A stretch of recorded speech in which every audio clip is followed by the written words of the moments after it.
اور آپ کے امام و خطیب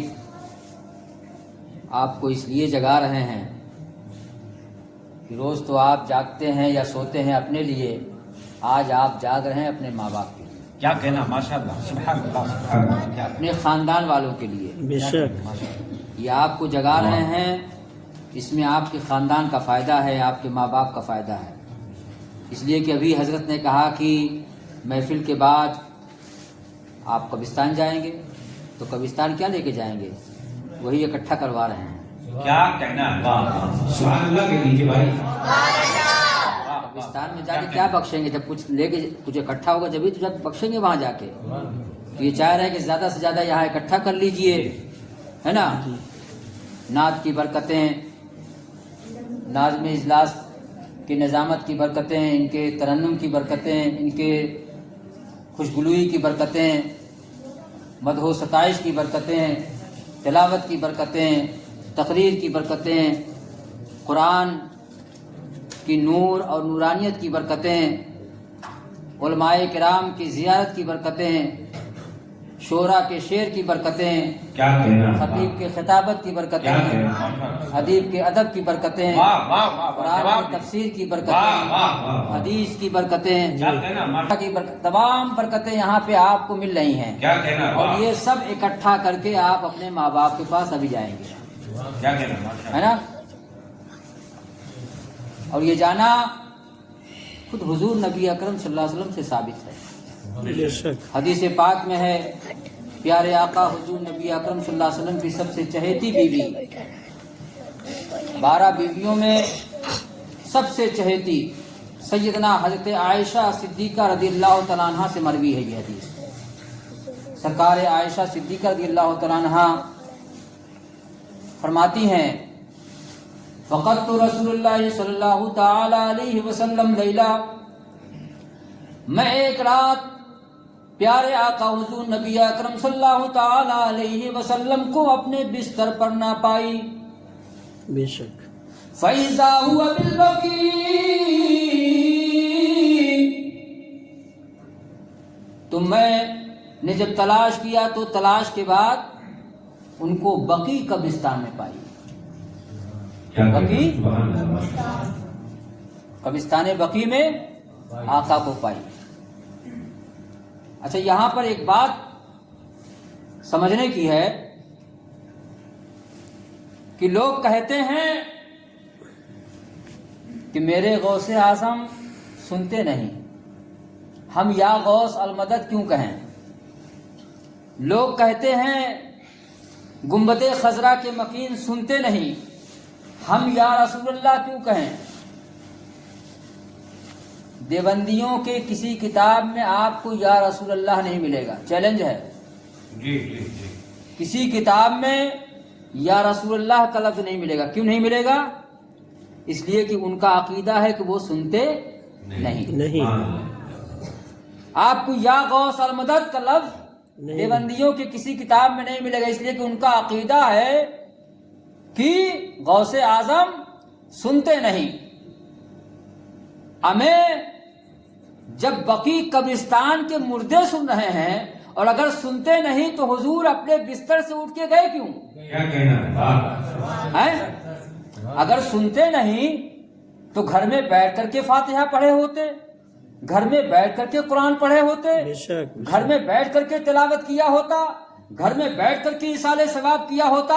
آپ کا گھر سے اٹھ کر قبرستان میں جانا اس بات کا ثبوت ہے کہ مردے سنتے بھی ہیں، مردے دیکھتے بھی ہیں، جو کچھ بھی ہم پیش کرتے ہیں اس کے ذریعے سے جو ثواب ان کو پہنچاتے ہیں اس ثواب سے ان کو خوشی بھی حاصل ہوتی ہے۔ سبحان اللہ، سبحان اللہ، واہ، نعرہ تکبیر، نعرہ رسالت، جشن میلاد النبی، فیضان بکرم شریف، مولانا شاہ نور الحسن کا عبداللہ، اور جاتے ہیں جب ہم لوگ، آپ لوگ بھی جاتے ہیں۔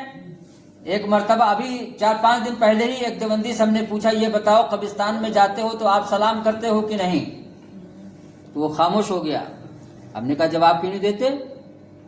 بھئی تم بھی جاتے ہو تو کہتے ہو السلام علیکم یا اہل القبور، اے قبر والو سلام۔ تو جب سنتے نہیں تو یہ سلام کیسا؟ اس کا مطلب کہ سنتے ہیں۔ اصل معاملہ یہ ہے کہ لوگوں نے سمجھا نہیں کہ سنتی کیا چیز ہے۔ لوگ یہ سمجھتے ہیں کہ یہ کان سنتی ہے، لوگ یہ سمجھتے ہیں کہ یہ کان سنتی، یہ کان نہیں سنتی ہے۔ اچھا ابھی آپ بتائیے کہ میں تقریر کر رہا ہوں، ابھی حضرت نے نعت پاک پڑھی، یہ آپ کے امام و خطیب نے نعت پاک کا ترانہ آپ کے سامنے پیش کیا، آپ سن رہے تھے، تو کس چیز نے سنی؟ کان نے؟ نہیں۔ اگر آپ سے پوچھے کس چیز کون سی چیز سنتی تو آپ کہیں کان؟ نہیں، کان نہیں سنتی ہے۔ آپ سے پوچھے کیا دیکھتی ہے، آپ کہیں گے آنکھ، ہم کہیں گے آنکھ نہیں دیکھتی ہے۔ ہم کہیں کیا چیز پکڑتی ہے تو آپ کہیں گے ہاتھ، ہم کہیں گے نہیں، ہاتھ نہیں پکڑتا۔ ہم پوچھیں آپ سے کہ کیا چیز، کس چیز کے ذریعے سے آپ چلتے ہیں، آپ کہیں گے پیر، پیر چلتا، ہم کہیں گے پیر نہیں چلتا ہے۔ اور سمجھا دے رہے ہیں آپ کو کہ اگر آنکھ دیکھتی ہے تو روح نکلنے کے بعد کیوں نہیں دیکھتی؟ کیا کہنا ہے؟ واہ واہ واہ۔ اگر آنکھ دیکھتی ہے تو روح نکلنے کے بعد کیوں نہیں دیکھتی؟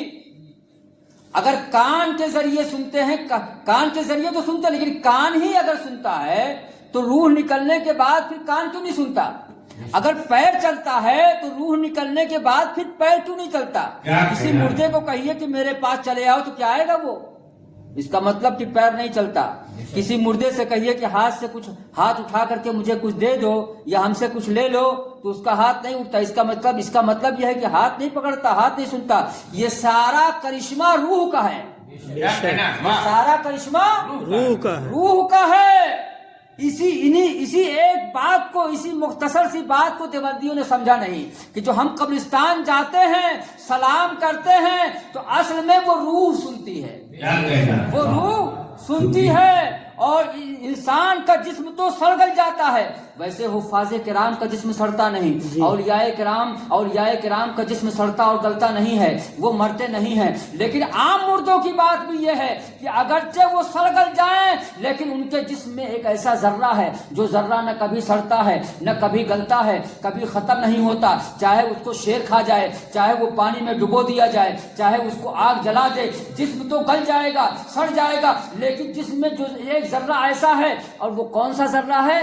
وہی ذرہ ہے جو باپ کے صلب سے ماں کے رحم میں گیا ہے، اور اسی ذرے سے اللہ تبارک و تعالیٰ نے ایک انسان کو تیار کیا، اسی ذرے سے اللہ تعالیٰ نے ایک انسان کو تیار کیا ہے۔ وہ ذرہ نہ کبھی سڑتا ہے نہ کبھی گلتا ہے، اس ذرے کا تعلق روح سے ہوتا ہے، اس ذرے کا تعلق روح سے ہوتا ہے۔ جب آپ جاتے ہیں کہتے ہیں السلام علیکم، تو آپ یہ نہ سوچو کہ کان تو ہے نہیں، سنا کیسے؟ ہمیں روح جو سنا کرتی تھی پہلے وہی آج بھی سن رہی ہے۔ تو جب ہماری اور آپ کی روح سن سکتی ہے اور سنا کرتی ہے، بلا شبہ سنتی ہے، بلا تحقیق سنتی ہے، تو میرے آقا حضور نبی اکرم صلی اللہ رحمت اللہ تعالیٰ علیہ کی روح کس قدر سنتی ہوگی؟ اچھا ایک بات یہ بتائیے کہ روح جو سنتی ہے، روح رہتی کہاں ہے؟ روح رہتی کہاں ہے؟ ہاتھ میں؟ پیر میں؟ اس کا مقام کہاں ہے؟ سینے میں؟ پیٹھ میں؟ آنکھ میں؟ کان میں؟ سر میں؟ یہ روح رہتی کہاں ہے؟ یہ روح اکیلی ایک روح ہر جگہ رہتی ہے، ہر جگہ رہتی ہے۔ اس لیے کہ آپ ہاتھ کاٹ دیجئے تب بھی روح ہے، آپ پیر کاٹ دیجئے تب بھی روح ہے۔ اس لیے پیر کاٹیے لیکن ہاتھ کام کر رہا ہے، ہاتھ کاٹ دیجئے آنکھ کام کر رہی ہے، آنکھ چلی جائے کان کام کر رہا ہے۔ تو روح، ایک جان جس میں ہر جگہ موجود ہے۔ تو جو جسم کی جان ہے وہ ہر جگہ موجود ہے، اور میرے آقا حضور نبی اکرم صلی اللہ تعالی وسلم تو ساری کائنات کی جان ہے، تو پھر وہ ہر جگہ کیوں نہ موجود ہے؟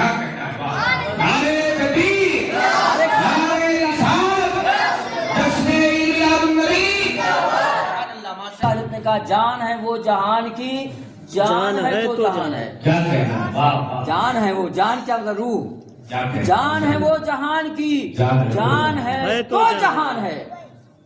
اس سے ثابت ہوا کہ حضور موجود ہے. اگر موجود نہ ہو تو جیسے ہم قبرستان میں لے جائے جاتے ہیں اسی دن دنیا کا بھی خاتمہ ہو جاتا، لیکن دنیا قائم ہے. اس کا مطلب ہے کہ دنیا کی جان حضور کی ذات موجود ہے. بہرحال بات کہیں اور جا رہی ہے. تو فقط تو رسول اللہ صلی اللہ علیہ وسلم لیلا، اللہ کے رسول صلی اللہ علیہ وسلم کو حضرت عائشہ فرماتی کہ میں ایک رات بستر پہ نہ پائی. نیکیاں اکٹھا کریے، ثواب اکٹھا کریے اس محفل میں بیٹھ کر، اور اس کو لے کر کے ابھی قبرستان جانا ہے. مقصد یہی ہے یہ جاگنے کا. اس لیے کہ ماں باپ تو پوری زندگی آپ کے ساتھ، جو انہوں نے حسن سلوک کیا ہے، جو انہوں نے آپ کے ساتھ اچھا برتاؤ کیا ہے، آپ کو پالا، آپ کو پال پوس کے بڑا کیا، آپ کے لیے مکان بنائے، زمین چھوڑ کر کے گئے، مال چھوڑ کر کے گئے، اس پر آپ عیش کر رہے ہیں، اس کے ذریعے سے آپ اپنی آرام دہ زندگی گزار رہے ہیں. اب اپنے ان ماں باپ کے لیے، اپنے ان دادا دادی کے لیے کیا آپ اتنا نہیں کر سکتے کہ چند گھنٹے بیدار رہ کر کے اور نیکیاں اکٹھا کر کے ان کے روح پاک پہ جا کر کے ایصال ثواب کریں؟ یہ آپ کے امام و خطیب کا مقصد یہی ہے. اسی لیے کیا کہتے ہیں آپ بھی بیٹھے ہوئے ہیں اور اسی لیے ہم بھی وہاں سے چل کر کے آئے. اگرچہ آج کی رات میں ہم کو خود قبرستان جانا چاہیے، اپنے والد کے قبر پہ، اپنے خاندان والوں کی قبر پہ جانا چاہیے، لیکن یہ آپ لوگوں کی محبت ہے، آپ کے امام صاحب کی محبت ہے کہ آپ کے بیچ میں کھڑا ہوں، اور میں اس امید کے ساتھ کھڑا ہوں کہ اگر آپ کا بھلا ہوگا تو میرا بھی بھلا ہو جائے گا. تو مودی سے آدم کا شعر ہے، شغل وہ ہے کہ شغل میں کر دے ہمیں خدا کے ساتھ، پڑھیے درود جھوم کر رحمت بے نوا کے ساتھ، صلی علی محمد صلی علی محمد. محدث اعظم کا شعر ہے کہ یہی تو ایک ایسا کام ہے، یہی ایک ایسا شغل ہے جو ہم خدا کے ساتھ ہو جایا کرتے ہیں. اللہ اکبر. اللہ تبارک و تعالی، ہم سلام پڑھتے ہیں اور وہ بھی سلام پڑھتا ہے، ہم سلام پڑھتے ہیں جبریل بھی سلام پڑھتے ہیں، ہم سلام پڑھتے ہیں میکائیل بھی سلام پڑھتے ہیں، ہم سلام پڑھتے ہیں اسرافیل بھی سلام پڑھتے ہیں، ہم سلام پڑھتے ہیں، اور جتنے نبی ہیں سارے نبیوں نے سلام پڑھا، جتنے اولیاء ہیں سارے ولیوں نے سلام پڑھا، اور خود قرآن پاک میں جگہ جگہ صلاۃ و سلام. بہرحال بات کہاں کی تھی کہاں چلی گئی. فقط تو رسول اللہ صلی اللہ علیہ وسلم لیلا. تو ابھی آپ اس محفل میں سلام بھی پڑھیں گے، تو سارے کام تو بندوں کے ساتھ، اور ابھی ایک کام ایسا بھی کریں گے جس میں رب آپ کے ساتھ ہوگا، اللہ تعالیٰ آپ کے ساتھ. اور اس کے بعد اللہ کے ساتھ شغل میں شامل ہو کر کے جب اس سلام کے نذرانے کو آپ اکٹھا کر کے جب قبرستان پہنچیں گے اپنے ماں باپ کی قبر پہ، اور جب اس کو پیش کریں گے تو کیا کہنے، آج ان کی روح نہال ہو جائے گی، نہال ہو جائے گی. اور حدیث پاک میں ہے کہ آج کی رات میں خاص کر روحیں گھر پہ آتی ہیں اور وہ دیکھتی ہیں، انتظار کرتی ہیں کہ میرے گھر والے کیا کر رہے ہیں، میرے گھر والے کیا کر رہے ہیں. اور جب وہ دیکھتے ہیں کہ گھر والے جاگ کر کے ان کو یاد کر رہے ہیں اور نیک کام کر رہے ہیں، اچھے کام انجام دے رہے ہیں، تو روحیں خوش ہو کر کے جاتی ہیں. آج وہ روحیں کتنی پسمردہ ہوں گی، کس قدر کملا گئی ہوں گی، آج وہ روحیں کس قدر افسردہ ہوں گی جن کے گھر والے اس محفل سے دور ہوں گے، جس گھر والے اس محفل سے دور ہوں گے، اپنے گھروں میں سو رہے ہوں گے. آج ان کی روحیں، ماں باپ کی، ان کے خاندان والوں کی جو روحیں آ رہی ہوں گی، کس قدر افسوس ناک مرحلہ ان کے سامنے ہوگا، اور وہ سوچ رہی ہوں گی کہ کاش وہ لوگ جن کے لیے ہم زمین چھوڑ کر کے چلے گئے، مکان چھوڑ کر کے چلے گئے، جائیداد چھوڑ کر کے چلے گئے، جن کو ہم نے پالا تھا، آج جبکہ ہم ان کے لیے آسرا کیے ہوئے ہیں کہ کچھ ہمارے لیے بھیجیں گے، کچھ ہمارے اوپر ثواب پہنچائیں گے، کچھ ہم کو تحفہ دیں گے، آج وہ سو رہے ہیں. آج ان کے خاندان والے افسوسناک انداز میں حاضری دے کر کے وہ رخصت ہو رہے ہوں گے. اور قبولیت کی گھڑی بھی ہے. ابھی کیا کہتے ہیں، فرمایا ہمارے ناظم صاحب نے اور امام صاحب نے کہ یہ قبولیت کی گھڑی ہے، اور صحیح ہے کہ یہی وہ وقت ہے جس کے تعلق سے حدیث پاک میں ہے کہ پچھلی رات میں اور ایک پنجابی شاعر نے کہا ہے، پچھلی راتیں رحمت عبدی کرے بلند آوازہ، پچھلی رات دے رحمت ابدی کرے بلند آوازہ بخشش منگن والیاں کارن کھلا ہے دروازہ والیاں کارن کھلا ہے دروازہ. یہی وہ وقت ہے کہ اللہ تعالیٰ اپنے رحمتوں کے ذریعے سے روز ہم جاتے ہیں مسجد کھٹکھٹاتے ہیں اور آواز دیتے ہیں اے اللہ ہم سے قریب ہو جا, اے اللہ ہم سے قریب ہو جا, اے اللہ ہم کو قریب کر لے, اے اللہ ہم کو رحمتوں کے ذریعے سے قریب کر لے, اے اللہ ہم کو برکتوں کے ذریعے سے قریب کر لے, اے اللہ اپنے رحم و کرم کے ذریعے سے ہم کو قریب کر لے, اے اللہ قریب ہو جا, اے اللہ قریب ہو جا. روز ہم دروازہ کھٹکھٹاتے ہیں مسجد کا, کبھی کبھی گھر میں بیٹھ کر کے اللہ کو قریب کرنا چاہتے ہیں, لیکن آج یہ کیسی مقدس رات آئی کہ اللہ خود سے قریب آ گیا ہے, خود سے قریب آ گیا ہے. آسمان دنیا پر رحمتوں کا نزول ہو رہا ہے اور اللہ تعالیٰ کہہ رہا ہے, اللہ تعالیٰ آواز دے رہا ہے کہ اے میرے بندے یہ سونے کا وقت نہیں ہے, روز تو میرے قریب آنا چاہتا تھا, آج ہم خود قریب آ گئے ہیں, اور جو مانگنا ہے مانگ لو. اولاد مانگنا چاہتے ہو اولاد مانگ لو, رزق مانگنا چاہتے ہو رزق مانگ لو, تسلی مانگنا چاہتے ہو تسلی مانگ لو, عافیت مانگنا چاہتے ہو عافیت مانگ لو, پریشانی سے نجات مانگنا چاہتے ہو نجات مانگ لو, جو مانگنا چاہتے ہو مانگ لو. مانگنے کا مزہ آج کی رات. سبحان اللہ. نعرہ تکبیر, نعرہ رسالت, جشن عید میلاد النبی, فیضان بلرام شریف, محافظان مسلک اعلیٰ حضرت. تو سرکار کو حضرت عائشہ کہاں پائیں, بولیے کہاں پائیں, بولیے قبرستان بقی میں. تو ثابت ہو گیا حضور کا جانا اور ثابت ہو گیا مردے کا سننا, اس لیے کہ اگر مردے نہ سنتے تو پھر گھر میں بیٹھ کر کے ثواب پہنچائے ہوتے نا, گھر میں بیٹھ کر. اس لیے کہ اللہ تعالیٰ کی بارگاہ میں اگر ثواب پہنچا, اللہ تعالیٰ کی بارگاہ میں اگر اللہ سے بات کرنا ہے تو گھر میں بیٹھے بیٹھے بات ہو جاتی, گھر میں بیٹھے بیٹھے ثواب پہنچاتے, اللہ سے ہم کلام ہو جاتے. لیکن بات صرف اللہ سے ہم کلام ہونے کی نہیں تھی, بلکہ مردوں کے پاس جا کر کے مردوں سے بھی ہم کلام ہونا, ان کو بھی دکھانا مقصد تھا کہ دیکھو ہم تمہارے سامنے آئے ہیں, تمہارے سامنے آئے ہیں. ارے مردے تو آپ کے جوتے کے, آپ کے پیروں کے چلنے کی آواز بھی سنا کرتے ہیں. باضابطہ حدیث پاک میں حدیث موجود ہے. تو فقط تو رسول اللہ صلی اللہ علیہ وسلم لیلا, میں ایک رات بستر پہ حضور کو نہ پائی تو تلاش کرنے کے لیے نکلی تو بقی قبرستان میں پائی, اور جا کر کے یہ کھڑی تھی, حضرت عائشہ کھڑی تھی. سرکار نے آہٹ سنی تو سرکار پیچھے مڑے اور دیکھا, اور سرکار نے فرمایا اکنت تخافینا ان یحیف اللہ علیک ورسولہ, اے عائشہ کیا تم اس بات سے ڈر رہی تھی, اس بات کا اندیشہ کر رہی تھی کہ اللہ اور اس کے رسول تمہارے ساتھ ناانصافی کریں گے؟ اب اس جملے سے یہ بھی پتہ چل گیا کہ شوہر کو بیوی کے ساتھ ناانصافی نہیں کرنا چاہیے, بیوی کو شوہر کے ساتھ ناانصافی نہیں کرنا چاہیے. اے عائشہ کیا تم یہ سوچ رہی تھی کہ اللہ اور اس کے رسول تمہارے ساتھ ناانصافی کریں گے, یعنی تمہارے بستر کو چھوڑ کر کے ہم یہاں چلے آئے, تو کیا تم نے یہ تو نہیں سوچ لیا کہ ہم کسی اور دنیاوی کام میں لگ گئے, کسی اور اپنے ازواج کے گھر میں چلے گئے؟ کیا تم نے یہ تو نہیں سوچ لیا تھا کہ تمہارے ساتھ ناانصافی ہو رہی؟ نہیں, اللہ کسی کے ساتھ ناانصافی نہیں کرتا, اور اس کا رسول بھی کسی کے ساتھ ناانصافی نہیں کرتا. اے عائشہ بات یہ ہے کہ ہذہ لیلۃ النصف من شعبان, آج شعبان کی 15ویں رات ہے. اے عائشہ بات یہ ہے کہ آج شعبان کی 15ویں رات ہے. اور تو معاملہ کیا ہے؟ معاملہ یہ ہے کہ ینزل فیہا لغروب الشمس من السماء الدنیا, کہ آج اللہ تعالی غروب آفتاب کے بعد سے ہی آسمان دنیا پر اپنے رحمتوں کا نزول اجلال فرما رہا ہے, اپنے رحمتوں کے ذریعے سے اپنے بندوں سے قریب ہو چکا ہے.